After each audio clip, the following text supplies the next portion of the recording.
الحمد لله رب العالمين والصلاة والسلام على من كان نبيا وآدم بين الماء والطين وعلى آله وأصحابه وأهل بيته أجمعين.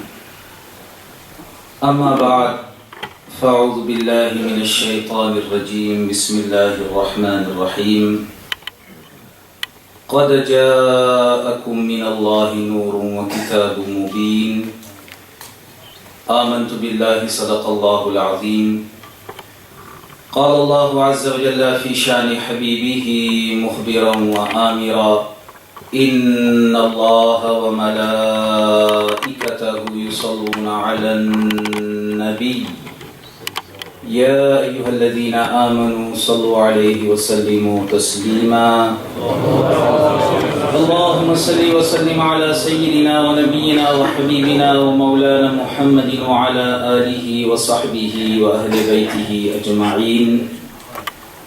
بلغ العلا بكماله كشف الدجى بجماله حسنت جميع خصاله صلوا عليه وآله. بروز حشر شفاعت کریں گے چون چون کر. بروز حشر شفاعت کریں گے چون چون کر. ہر ایک غلام کا چہرہ حضور جانتے ہیں. بروز حشر شفاعت کریں گے چون چون کر. ہر ایک غلام کا چہرہ حضور جانتے ہیں. قوت عشق سے ہر پست کو بالا کر دے. قوت عشق سے ہر پست کو بالا کر دے. دہر میں اسم محمد سے اجالا کر دے. قوت عشق سے ہر پست کو بالا کر دے. دہر میں اسم محمد سے اجالا کر دے. ڈال دی قلب میں عظمت مصطفیٰ. ڈال دی قلب میں عظمت مصطفیٰ. سیدی اعلی حضرت پہ لاکھوں سلام. ڈال دی قلب میں عظمت مصطفیٰ. سیدی اعلی حضرت پہ لاکھوں سلام. زیر ریسپیکٹیئر حضرت علامہ مولانا افتخار علی چشتی صاحب دامت برکاتہم العالیہ. زیر ریسپیکٹیئر حضرت علامہ مولانا محمد عبدالرؤف صاحب زیدہ مجدہ الکریم. حضرت الحاج محمد یوسف میمن صاحب زیدہ مجدہ الکریم. خاقان ویسخن السلام علیکم ورحمۃ اللہ تعالی وبرکاتہ. وعلیکم السلام ورحمۃ اللہ تعالی وبرکاتہ. Uneindig veel dank aan Allah subhanahu wa ta'ala die mij en u deze prachtige gelegenheid heeft geschonken aanwezig te zijn in een bijeenkomst ter ere van zijn geliefde profeet Mohammed sallallahu alayhi wa sallam. Wij zijn bij elkaar om onze ultieme liefde voor onze geliefde profeet Muhammadur Rasulullah sallallahu alayhi wa sallam door middel van tilawatul Quran, door middel van Natiya Kalam en door middel van lezingen van de ulama kiram proberen wij onze liefde te uiten voor de heilige profeet Muhammad sallallahu alayhi wa sallam. En mogen Allah subhanahu wa ta'ala deze uitingen van liefde ons hiervoor in deze dunya belonen, in akhira belonen, op de dag des oordeels belonen. En mogen Allah subhanahu wa ta'ala ons deze verheven ni'ma schenken, dat wij met de heilige profeet Mohammed sallallahu alayhi wa sallam samen in het verheven paradijs zullen zijn. Amen. Wij versterken onze identiteit. Wij versterken onze iman. Wij versterken onze geloof. Maar wij versterken ook onze liefde voor de heilige profeet Mohammed sallallahu alayhi wa sallam. Want wanneer deze liefde sterk is voor de profeet, sallallahu alayhi wasallam, zal er geen enkel kracht en macht zijn die onze imaan zal kunnen verzwakken. Onze imaan, gebaseerd op het geloof in Allah subhanahu wa ta'ala, maar ook gebaseerd op de liefde voor de heilige profeet Mohammed sallallahu alaihi wasallam. Wij versterken in deze dunya onze imaan, omdat wij in het hiernamaals zullen moeten vertellen welke aqida en welk geloof en hoeveel liefde wij hebben voor de heilige profeet Mohammed sallallahu alaihi wasallam. En dat zal voor ons inshallah makkelijk zijn. Allah subhanahu wa ta'ala zal het voor ons makkelijker maken. En wij wensen, en het is onze aqida, het is onze iman, dat de heilige profeet Mohammed sallallahu alayhi wasallam, zoals het de Maulana Sahib heeft verteld, dat de Ahl Sunnah wal Jamaat Ahl Sunnat, die staat alleen en alleen stil bij de geboorte van de heilige profeet Mohammed sallallahu alayhi wasallam. En het is onze aqida en onze geloof dat de heilige profeet Mohammed sallallahu alayhi wasallam in leven is. En hij weet dat wij bij elkaar zijn. Hij weet dat dit programma is georganiseerd. En dat we met ontzettend liefde bij elkaar zijn. En onze tongen bewegen. En meelezen met Naat Sharif. En luisteren naar Tilawat al-Quran. Met deze intentie. Dat er een dag was dat de heilige profeet sallallahu alayhi wasallam dezezelfde Koran heeft gereciteerd. Dat het de Sahabai Kiram was. Die aanwezigheid van de heilige profeet Mohammed sallallahu alayhi wasallam lofliederen hebben voorgedragen. En de heilige profeet Mohammed sallallahu alayhi wasallam luisterde naar de liefdesuitingen en de lofprijzingen van de Sahabai Kiram. En de heilige profeet sallallahu alayhi wasallam, wanneer wij duroed en salam voordragen, dan weet de heilige profeet sallallahu alaihi wasallam dat. Hij hoort dat. En hij weet namens wie deze liefdesuiting is geuit en is uitgesproken. Subhanallah. Onze profeet Mohammed sallallahu alaihi wasallam is in leven. En dat is onze aqida. En dat is onze geloof. En hij weet ook wat wij in deze dunya doen. Allah subhanahu wa ta'ala heeft onze geliefde profeet Mohammed sallallahu alayhi wasallam als genade en als rahmat, als noor en als licht op 12 Rabiul Awwal Sharif in het jaar 571 het leven geschonken. De heilige profeet Mohammed sallallahu alayhi wasallam is geboren op 12 Rabiul Awwal Sharif in het jaar 571. En op welke dag? Op de dag van maandag. Op maandag is de heilige profeet Mohammed sallallahu alayhi wasallam geboren. Aan de profeet sallallahu alayhi wasallam werd gevraagd: Ja Rasulallah sallallahu alayhi wasallam. Het waren de Sahabai Kiram die elke ada en elke handeling en elke daad van de profeet sallallahu alayhi wasallam nauwkeurig in de gaten hielden. Zij keken wat de heilige profeet sallallahu alayhi wasallam zei. Zij hoorden wat de profeet sallallahu alayhi wasallam zei. Zij hielden nauwkeurig in de gaten wat de profeet sallallahu alayhi wasallam aan het doen is. En zij zagen dat de heilige profeet Mohammed sallallahu alayhi wasallam op maandag vastte. Vrijwillig op de maandag vast. En aan de profeet sallallahu alayhi wasallam werd gevraagd: Ja Rasulallah sallallahu alayhi wasallam, wij zien dat u op de maandag vast. En ja Rasulallah sallallahu alayhi wasallam, mogen wij vragen wat de voornamelijke reden is dat u op de maandag vast? Waarop de heilige profeet Mohammed sallallahu alayhi wasallam antwoordde: op maandag ben ik geboren. Maandag is mijn geboortedag. Op maandag ben ik geboren. Op maandag heeft Allah subhanahu wa ta'ala mij het leven op deze wereld geschonken. En als dankbetuiging, als shukr en als dankbetuiging aan Allah subhanahu wa ta'ala vast ik op de maandag. Dat betekent dat de heilige profeet profeet Mohammed sallallahu alayhi wasallam bewust op de maandag stilstond bij zijn geboortedag. De heilige profeet sallallahu alayhi wasallam bedankte Allah subhanahu wa ta'ala dat hij op de maandag is geboren. Hij bedankte Allah subhanahu wa ta'ala. En wij noemen dat verjaardag. Wij noemen dat het vieren van onze verjaardag, wat wij elk jaar doen. Maar de heilige profeet Mohammed sallallahu alayhi wasallam stond elke week stil bij zijn geboortedag. Mogen Allah subhanahu wa ta'ala mij nu in staat stellen. Want daarvoor zijn we bij elkaar. Daarvoor zijn de ulama kiram aanwezig.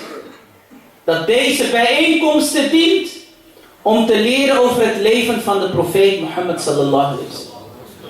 Om nieuwe sunnats en nieuwe sunan die wij kunnen accepteren en kunnen praktiseren, dat wij dat kunnen aannemen en dat wij daarvan leren. Dat wij leren wat de heilige profeet Mohammed sallallahu alayhi wasallam in zijn verheven leven heeft gedaan. Dat is het doel van zulke bijeenkomsten. En wij zeggen, wij zijn bij elkaar om Eid Miladun Nabi sallallahu alayhi wasallam te vieren. Maar wat wij kunnen doen, en wat wij moeten doen, en wat wij moeten proberen te doen is het volgende. Dat wij stilstaan in de maand Rabiul Awwal Sharif. Dat wij stilstaan in de geboortemaand van de heilige profeet Mohammed sallallahu alayhi wasallam. Dat wij stilstaan op de geboortedag van de profeet sallallahu alayhi wasallam. En dat wij naar onszelf kijken. Dat wij een spiegel voor ons houden. Dat wij naar onszelf kijken. En ons afvragen.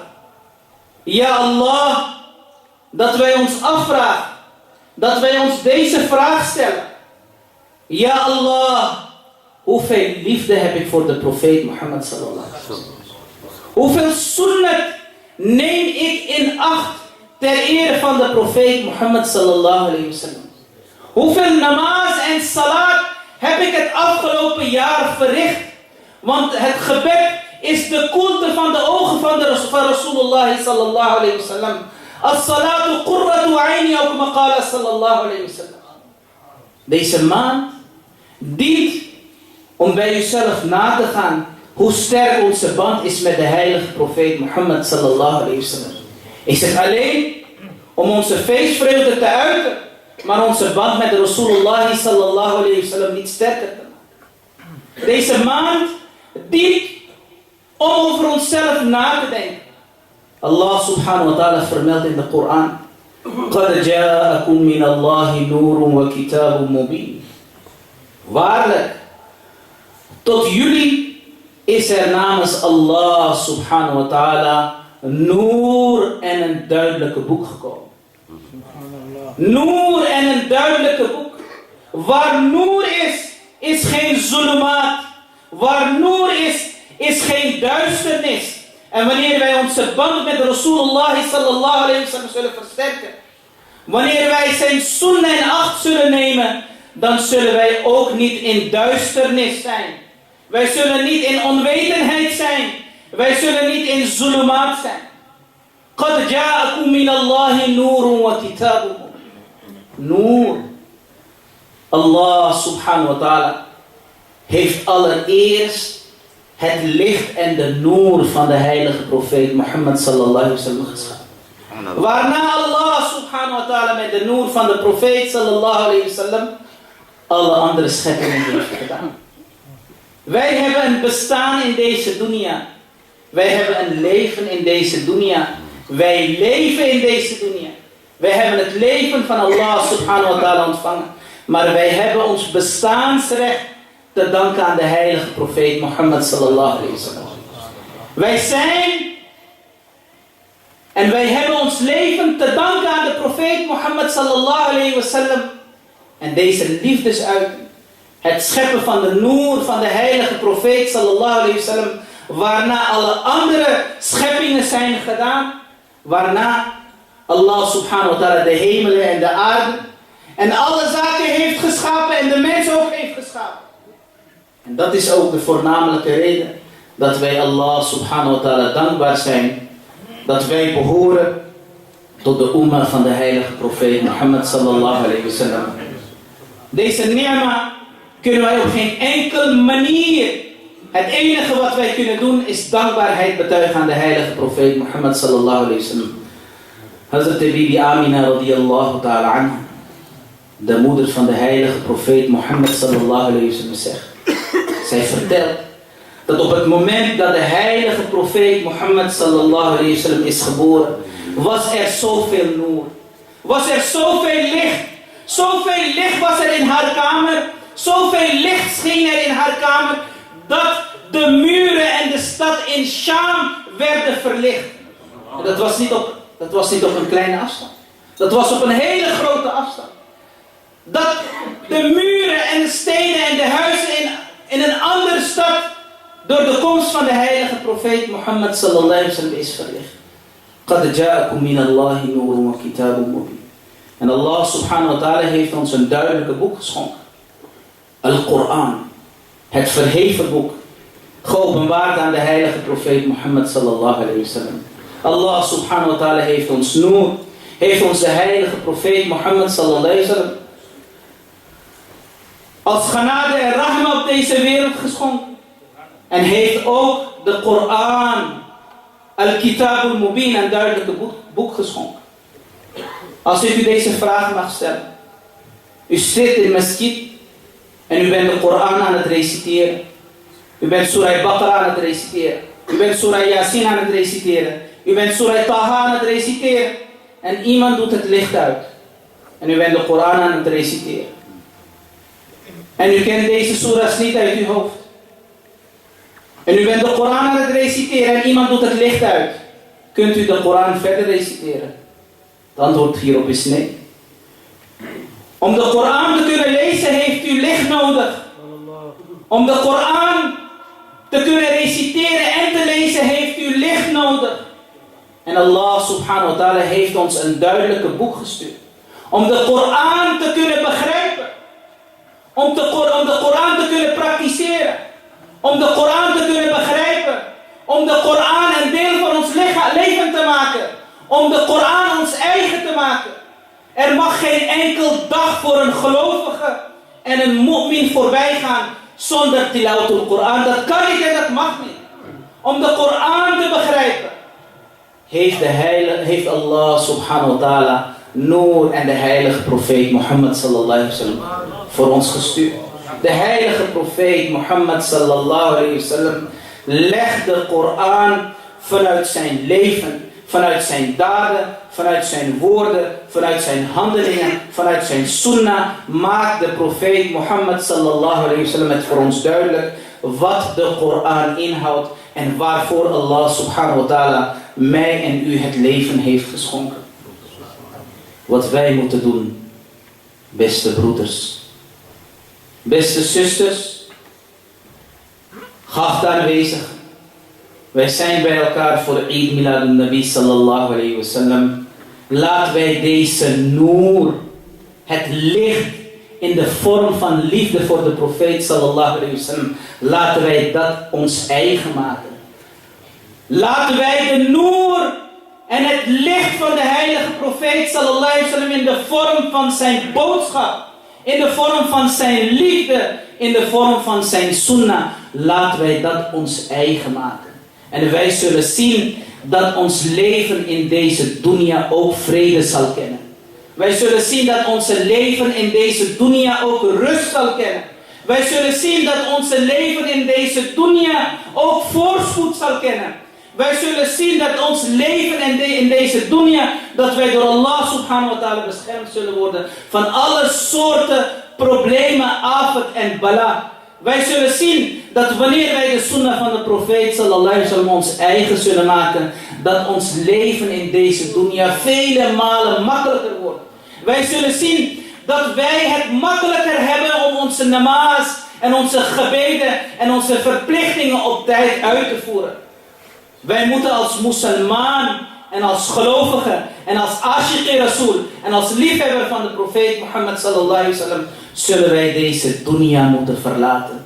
En er zal een dag komen dat de heilige profeet Mohammed sallallahu alayhi wasallam in onze graf zal verschijnen. En wij kunnen zeggen, as-salatu was-salamu alayki ya Rasulallah. As-salatu was-salamu alayki ya Habiballah. Dit was degene waarvoor ik in de dunya geleefd heb. Dit was degene die mijn band met Allah subhanahu wa ta'ala heeft versterkt. En mogen Allah subhanahu wa ta'ala, wanneer wij de laatste adem in deze dunya uitblazen, dat woord in liefde voor de heilige profeet Mohammed sallallahu alayhi wasallam. Onze dank en mijn dank en onze dank gaat uit naar Sunni Rizvi Society International, die het alhamdulillah mogelijk heeft gemaakt dat Hazrat Al-Hajj Mohammed Yusuf Memon Saab alhamdulillah vandaag onder ons aanwezig is. Subhanallah, het is een ni'ma van Allah subhanahu wa ta'ala. Ik kan mij die dagen nog herinneren. Ik kan mij die bijeenkomsten nog herinneren. Ik kan mij die tijd herinneren dat in aanwezigheid van Maulana Shah Ahmad Nurani Siddiqui Nawwarallahu marqaduhu Hazrat Al-Hajj Yusuf Memon Sahab loflieder ter eer van de profeet Mohammed sallallahu alaihi wasallam heeft voorgedragen. Mogen Allah subhanahu wa ta'ala onze aanwezigheid accepteren. Wa ma alayna illa al-balagh al-mubin.